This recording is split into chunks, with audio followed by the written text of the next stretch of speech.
هعمل معاكم النهاردة طاجن اللحمة بالبصل القوارمة، بس بطريقة سهلة جدا وجميلة وبطعم خطير. اللحمة طالعة بتدوب كده وكمان طعمها فوق الوصف. يلا على طول نبدأ ونشوف عملناها ازاي، بس قبل ما نبدأ ما ننساش نعمل لايك للفيديو وشير لو عجبك.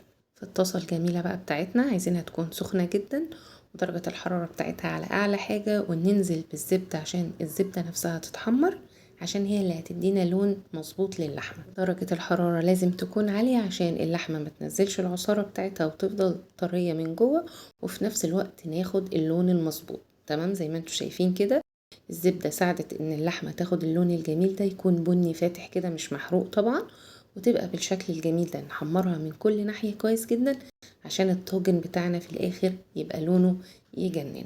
هنشيل بقى اللحمة من الطاسة، وفي نفس الطاسة هنزود تاني قطعة زبدة.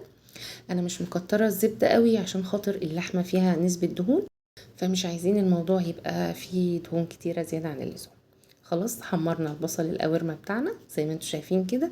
لو مش متاح عندنا البصل القوارمة هنستغنى عنه خالص ونزود كمية البصل.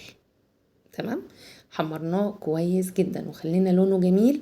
هننزل بقى بالمرحلة اللي بعد كده، البصل الصغير متقطع صغير كده، مربعات صغيرة. هشوح معاه ايه بقى؟ ورق لورا وشوية ملح ومعلقة كبيرة من السكر عشان تساعد انه يتكرمل ويبقى طعمه جميل. فكرة انا بحب قوي السكر مع اللحمة، يعني هي اذواق، بس بجد طعمه بيبقى خطير. بنفضل نقلب لحد ما البصل يبقى لونه بالشكل الجميل ده بني. ولما يوصل للون الجميل ده هننزل بقى بالزعتر والروزماري بتاعنا، وننزل تاني بقية بقى المكونات اللي احنا شلناها من الطاسة، البصل واللحم.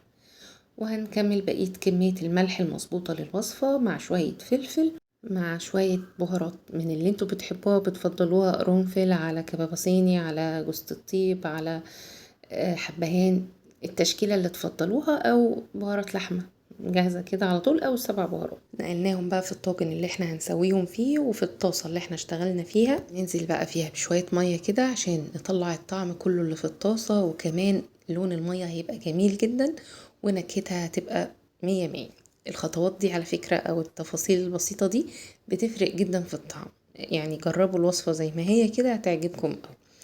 الخطوة اللي بعد كده ان احنا هنضيف فصوص من الثوم، كان المفروض ان احنا نضيفها من الاول برضو ونقلبها مع المكونات كلها كويس. وضفت قرن حامي كده من الشطة سبايسي لو حابين. هنغطيه بقى، ولو الطاجن بتاعنا بيتحط على عين البوتاجاز هنحطه شوية كده في الاول، وبعدين هندخله الفرن. مدة التسوية من ساعة لساعة ونص لساعتين على حسب قطعية اللحمة وعلى حسب حجمها.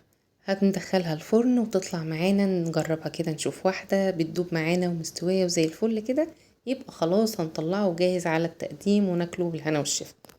فلو الفيديو عجبكم والطريقة عجبتكم جربوها وقولوا لي رأيكم، هستنى تعليقاتكم واشوفكم على خير يا رب، والسلام عليكم.